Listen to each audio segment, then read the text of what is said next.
एक गांव में मारिया नाम की एक औरत रहती थी। उसके खानदान में कोई नहीं था। उसके पास एक गाय ही थी। वो गाय की देखभाल करती और उसका दूध बेचकर अपना गुजारा करती। बस यही उसकी आमदनी का जरिया था। एक दिन मारिया की गाय बहुत बीमार हो गई और कुछ ही दिनों में मारिया की गाय मर गई। हाय, अब मैं क्या करूं? अब मेरा घर कैसे चलेगा? फिर मारिया ने पड़ोसन की गाय के गोबर के गोहे बनाकर बेचना शुरू कर दिया। फिर एक दिन पड़ोसन ने सोचा, ये रोज मेरे गाय का गोबर ले जाती है और उससे गोहे बनाकर अपना घर चला रही है। मैं इसे अपनी गाय का गोबर क्यों दूं भला? फिर मारिया की पड़ोसन अपनी गाय को घर के अंदर ही बांधना शुरू कर देती है। ये देखकर मारिया परेशान हो जाती है। फिर वो गाय का गोबर मांगने सेठ के घर जाती है। सेठ जी, क्या आप मुझे अपनी गाय का गोबर दे सकते हैं? सेठ सोचता है, ये औरत कब से गोबर मांगकर अपना घर का गुजारा कर रही है। क्यों ना मैं इसे अपनी गाय ही दे दूं। वैसे भी ये कब से तो बीमार है, पता नहीं कितने दिन और जिंदा रह पाएगी। इसको कौन सा पता चलने वाला है कि गाय बीमार है। उल्टा इस पर तो मेरा एहसान हो जाएगा। ऐसा सोचकर सेठ मारिया से कहता है, लो, तुम मेरी गाय ले लो। तुमको रोज गोबर लेने नहीं आना पड़ेगा। शुक्रिया सेठ जी। फिर मारिया खुशी खुशी गाय लेकर अपने घर चली जाती है। मारिया उसे घर के बाहर बांध देती है।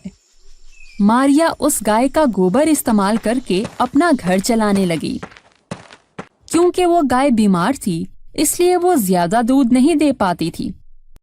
कुछ दिनों के बाद एक बुजुर्ग आदमी मारिया के घर के बाहर आता है।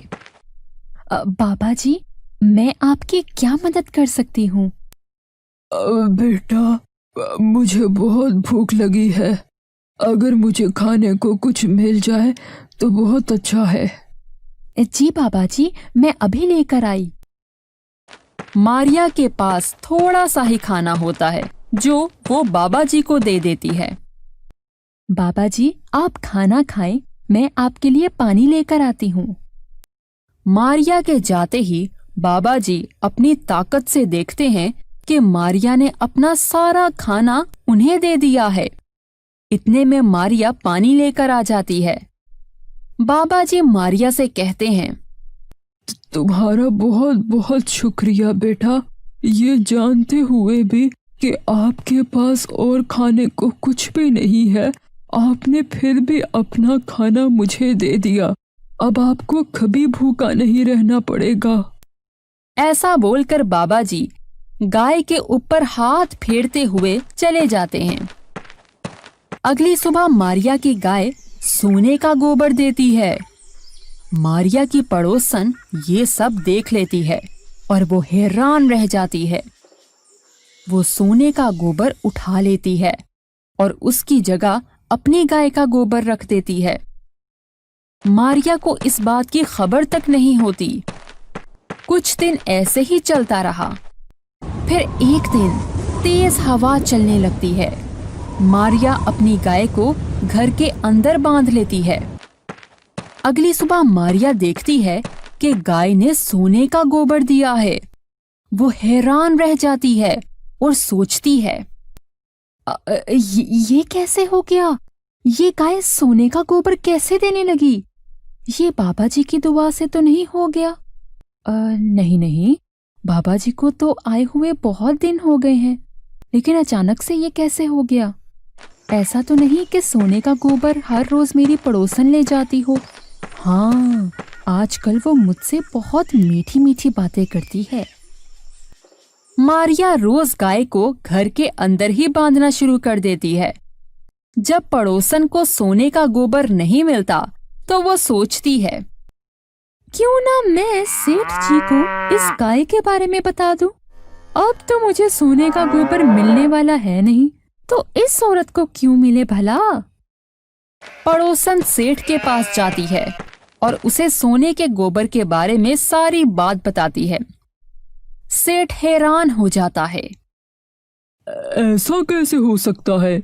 जब तक गाय मेरे पास थी तब तक तो ऐसा कुछ भी नहीं हुआ था। अब ये गाय सोना कैसे देने लगी? सेठ मारिया के पास जाकर पूछता है। अरे मारिया, ये गाय सोने का गोबर कैसे दे रही है? जल्दी बताओ। मारिया सेठ को सारी बात बताती है। सेठ में लालच आ जाता है। वो मारिया से अपनी गाय लेकर वापस चला जाता है।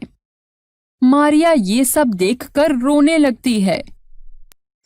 अगली सुबह होते ही सेठ उठकर देखता है कि उसका घर गोबर से भरा हुआ है। सेठ ये सब देखकर बहुत परेशान होता है।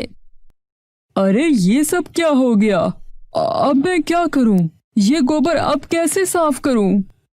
सेठ के इतना बोलते ही एक आवाज आती है। तूने उस औरत से गाय वापस ले ली, इसलिए तुम्हारे साथ ऐसा हुआ है।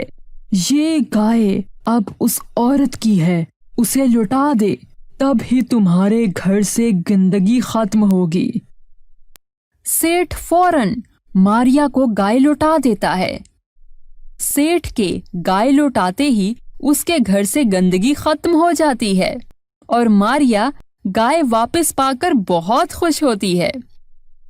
तो बच्चों, इस कहानी से हमें ये सबक मिलता है कि हमें हमेशा दूसरों के काम आना चाहिए और कभी किसी से हसद नहीं करना चाहिए। अल्लाह पाक ने हर एक के नसीब में उसका रिस्क लिख दिया है, लिहाजा इससे ज्यादा या कम नहीं हो सकता। इसलिए हमें किसी की दौलत पर नजर नहीं रखनी चाहिए। उम्मीद करते हैं कि आपको हमारी ये कहानी भी पसंद आई होगी। हमारे चैनल को जरूर सब्सक्राइब करें और घंटी के आइकन को जरूर दबा दें ताकि हमारी आइंदा आने वाली वीडियो आपको टाइम पर मिलती रहे। शुक्रिया।